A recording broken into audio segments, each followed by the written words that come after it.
Just had a client ask me about setting goals for his salespeople.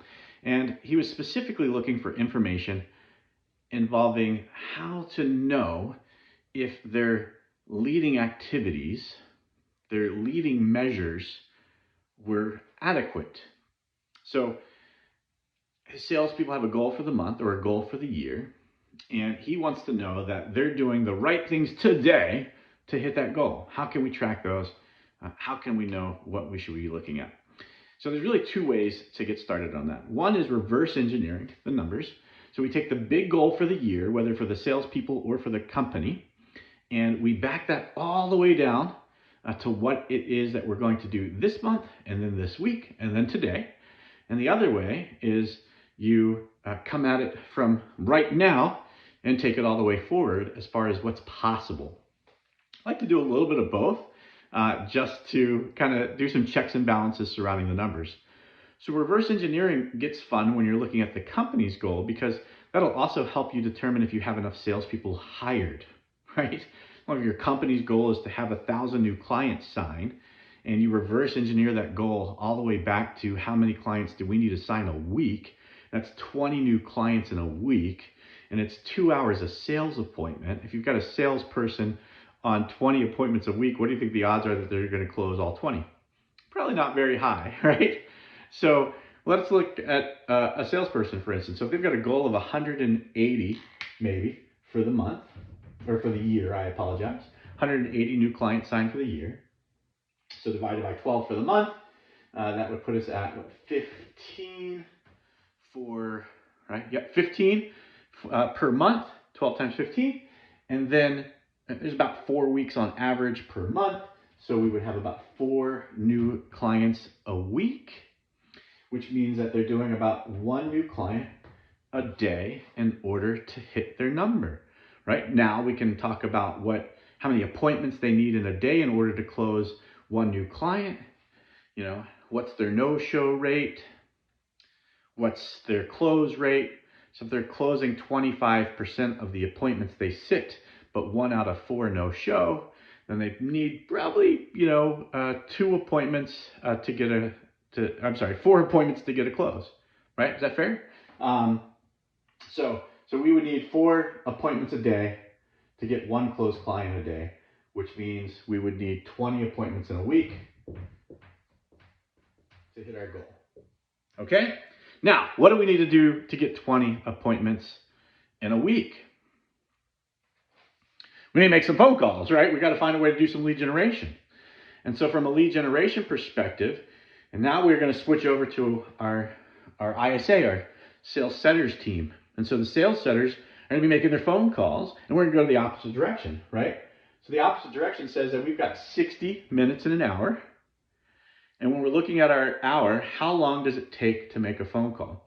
Well, if we're not playing with any kind of dialers and we're just making a straight up phone call, it probably takes about a minute to get to voicemail-ish.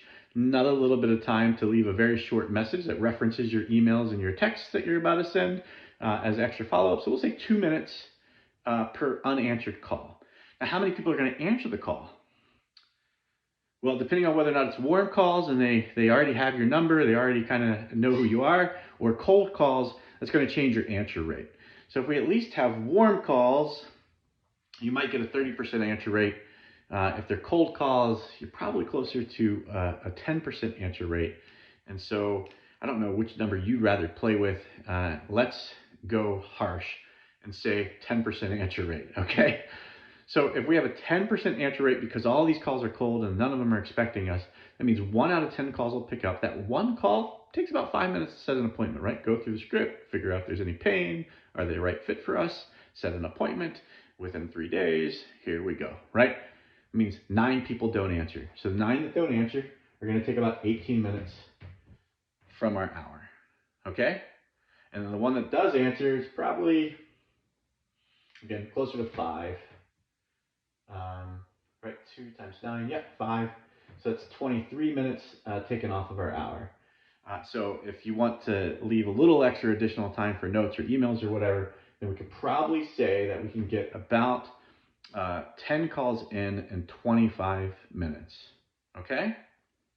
So 10 calls in 25 minutes That means 20 calls in 50 minutes, and that gives us a little bit of leftovers on our hour. That gives us a 10-minute break for mind reset every hour, right? So let's make 20 calls an hour just for reasonable sake, okay?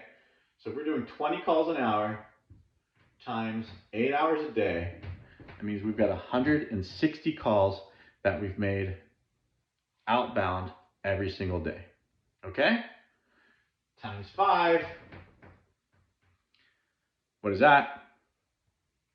That's 800 calls a week, okay? And remember, we just said that out of the 800 calls a week, at least 2 people are picking up every hour. So it's 16 answers, which equals 80 answers a week. And coincidentally, that also gives us our 1 in 4 close rate for setting an appointment. So if we can close 1 in 4 on the appointments that we've set, and close 1 in 4 on the people we get on the phone, close to the appointment, close the appointment to a client, then we're going to hit our target numbers inside of this range. So 800 calls a week would equal 20 appointments, which equals 4 new clients, which equals 180 new clients in a year. Have any questions on that? Let me know. Obviously, depending on the numbers that you're aiming for and depending on your goals, this is how we break it down. And it'll help you determine whether or not these goals are even possible for the people that you have hired, or if you need to hire more people or different people. Hope that helped.